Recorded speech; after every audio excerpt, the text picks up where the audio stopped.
नमस्कार, आप देख रहे हैं तेज लाइव टुडे न्यूज़। मैं आपके साथ रसिका थपलियाल और इस वक्त की बड़ी खबर आपको दिखाते हैं। प्रसव के दौरान 2 बच्चों की मौत। लक्सर हरिद्वार रोड पर एकता हॉस्पिटल में प्रसव के दौरान 2 बच्चों की मौत हो गई है। आपको बताते चले कि नहीनपुर सुठारी गांव की एक महिला को लक्सर एकता हॉस्पिटल लक्सर में लाया गया था। महिला के पति का कहना है कि जहां पर डॉक्टरों ने उन्हें आश्वासन दिया था कि उनकी पत्नी की डिलीवरी नॉर्मल हो जाएगी, 5-6 घंटे बाद जब डिलीवरी नहीं हुई तो परिजनों का आरोप है कि डॉक्टर उसके पेट पर चढ़कर बैठ गई और मरीज के साथ मारपीट करने लगी, जिससे बच्चे की भी मौत हो गई। वहीं सुल्तानपुर निवासी एक व्यक्ति ने आरोप लगाते हुए बताया कि वह कल अपनी पत्नी को लेकर एकता हॉस्पिटल में आए थे, जहां पर डॉक्टरों ने उनको बताया था कि डिलीवरी का टाइम ओवर हो गया है, इसलिए उन्हें आज ही भर्ती कराना पड़ेगा और आपका बच्चा नॉर्मल करा दिया जाएगा। तो उन्होंने उसको वहीं पर भर्ती करा दिया था, लेकिन बच्चा नॉर्मल नहीं हुआ और डिलीवरी के दौरान बच्चे की मौत हो गई। परिजनों ने अस्पताल पहुंचकर जमकर हंगामा काटा। मौके पर पहुंचकर लक्सर पुलिस ने परिजनों को समझा बुझाकर शांत करा दिया। वहीं लक्सर कस्बा चौकी प्रभारी से जब बात की गई तो उन्होंने बताया कि सूचना मिली थी कि डिलीवरी के दौरान 2 बच्चों की मौत हो गई है, जिस पर तुरंत हम हॉस्पिटल पहुंचे। अभी तक परिजनों की ओर से कोई तहरीर नहीं आई है। तहरीर आने के बाद कार्रवाई की जाएगी। वहीं डॉक्टर एकता गोस्वामी का कहना है कि मेरे हॉस्पिटल में 2 प्रसव पीड़ित आई थी, जिसमें एक की डिलीवरी नॉर्मल हुई और दूसरी महिला को रेफर कर दिया गया था। दोनों ही प्रसव पीड़िता बेहद खराब कंडीशन में थी, लेकिन फिर भी हमने एक की नॉर्मल डिलीवरी करा दी और दूसरी को रेफर कर दिया। डॉक्टर ने बताया कि डिलीवरी के बाद ही बच्चे की मौत हुई है, जबकि एक बच्चे की मौत बाहर के अस्पताल में हुई है।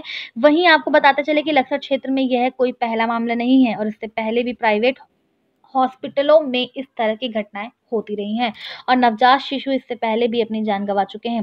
लेकिन स्वास्थ्य विभाग कुंभकर्ण की नींद सोया हुआ है। आखिर स्वास्थ्य विभाग ऐसी हॉस्पिटलों के खिलाफ कार्रवाई क्यों नहीं करता, यह भी अपने आप में एक बड़ा सवाल है। और कमाल की बात तो यह है कि ऐसे हॉस्पिटलों के खिलाफ स्वास्थ्य विभाग कोई ठोस कार्रवाई कर पाएगा या नहीं, ये तो आने वाला वक्त ही बताएगा। अरुण कुमार की रिपोर्ट।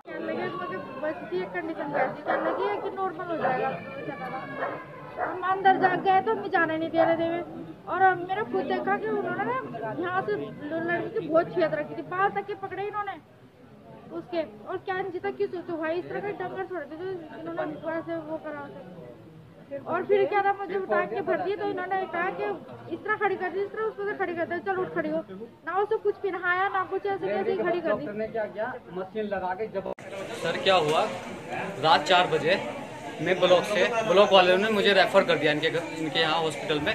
तो इनको बोला मैंने कहा मेरी वाइफ को प्रेग्नेंट है, इसकी डिलीवरी करानी है। तो इन्होंने बोला मुझे कि डिलीवरी तुम्हारी हो जाएगी 100 के 100% नॉर्मल करके देंगे, बिल्कुल कोई दिक्कत नहीं होगी जरा सी भी। 4 बजे बोला इन्होंने सर। इन्होंने मुझे 5-6 घंटे रखा यहाँ पे। 11 बजे तक मैं यहीं पे था, 11 बजे तक इन्होंने रखा मुझे। और फिर मेरी वाइफ के ऊपर बैठ के डिलीवरी जब ना हो पाई, उसकी ऊपर बैठ के थप्पड़ बजाए पहले इन्होंने बहुत ज्यादा उसको, और फिर जबरदस्ती पुश करके जब वो बच्चा बिल्कुल खत्म हो गया, मर गया, तब इन्होंने बोला हमें बाहर खड़ा कर दिया, कहने लगा अब तुम जाओ, और जबरदस्ती लिखवाया मुझसे कि यहाँ फॉर्मेलिटी के लिए लिख के जाओ। जबरदस्ती बोला मुझे कि फॉर्मेलिटी के लिए लिख के जाओ कि हम मतलब डॉक्टर लोगों की इसमें कोई वो नहीं होगी, इन्वॉल्व नहीं होगी डॉक्टर इसमें। जबरदस्ती मुझसे लिखवाया। अब डॉक्टर यूँ कह रहा है कि जो तुमसे होता है वो कर लो। यहाँ से अपने पेशेंट को दिखाने लाया था, टाइम 1-2 दिन ऊपर हो गया था, टाइम से 28 डेट थी उसकी। तो मैं जैसे लाया दिखाने के लिए लिया था खाली, तो ये बोलने लगे क्या लगाए तो टाइम से ज़्यादा हो गया और इसको भर्ती करनी पड़ेगी आपको। मैंने घर वालों को अपने फ़ोन किया, मगा ऐसे बोल रहे डॉक्टर साहब, मगा भर्ती करा दो। मैंने बोला मगा मैडम मैं कल कर दूंगा, आज ही नहीं, मैं बस ही आया था दिखाने के लिए। कहने लगे अगर कल लाओगे तो आपके बच्चे की कोई जिम्मेदारी नहीं है, आपके पेशेंट की भी जिम्मेदारी नहीं लेती मैं, बचेगा नहीं। तो मैंने घर वालों को फ़ोन करके मैं कहा चलो, इन्होंने हर चीज़ की जिम्मेदारी ली। मैंने घर वालों को अपने मना के मैंने पेशेंट को यहाँ से भर्ती करा दिया। अब इन्होंने सुबह कहने लगे, मैं सुबह भी मैडम को मगा मैडम को बुला दो, कहने लगे जी 10-10:30 बजे पहले नहीं उतरने की मैडम। मगा चलो कोई नहीं, अब पड़े मरीज़ मरा जा रहा है, मैडम उतरने के लिए ऊपर से छत से तैयार नहीं है। और लेक्चर दे, कहने लगा जी 5:30 बजे बैठोगे, 10:30 बजे बैठोगे, ये कोई टाइम हो, मरीज़ यहाँ मरा जा रहा, और ये कहने लगा जी हम तो इस टाइम बैठोगे यहाँ से। अब इन्होंने मेरा बच्चा जो सही सलामत था, धड़कन सही चली थी, मैंने कहा कि अगर आगे शिफ्ट करना होगा तो मुझे आगे बता दियो, नहीं तो आपका बच्चा यहीं से हो जाएगा। दूसरी लड़की को भी इन्होंने ऑपरेशन के लिए बोला था, वो चले गए थे। अब मैंने इनकी कुसामत पूरे हाथ जोड़ को मगा मेरा बच्चा चाह रहा, मुझे दोनों चीज़ चाह रही। कहने लगा नहीं कोई दिक्कत नहीं, आपका बच्चा भी होगा, दोनों चीज़ मिलेगी आपको भी। इन्होंने मेरा बच्चा मार दिया, इन्होंने मारा मेरा बच्चा जान गया। अब मैं इनसे बच्चा लेके जाऊंगा, चाहे कहीं से भी दे मुझे पैदा करके। यहाँ पेशेंट आया मैंने उसको एडमिट करा, उनको मैंने सारी कंडीशंस बता दी कि बच्चा कम दिन का है, बच्चे की धड़कन बहुत कम हो रही है, इसको जो है ऑपरेशन की ज़रूरत पड़ रही है। लेकिन उन्होंने कहा मुझे नॉर्मल ही चाहिए। तो मैंने कहा ठीक भाई, नॉर्मल का हम ट्राई कर सकते हैं, क्योंकि बच्चा कम दिन का है, किसी का ऑपरेशन होकर एक केस एक ख़राब हो जाए। जब नहीं हुआ तो मैंने इनको कहा कि भैया इसको आप आगे ले जाइए।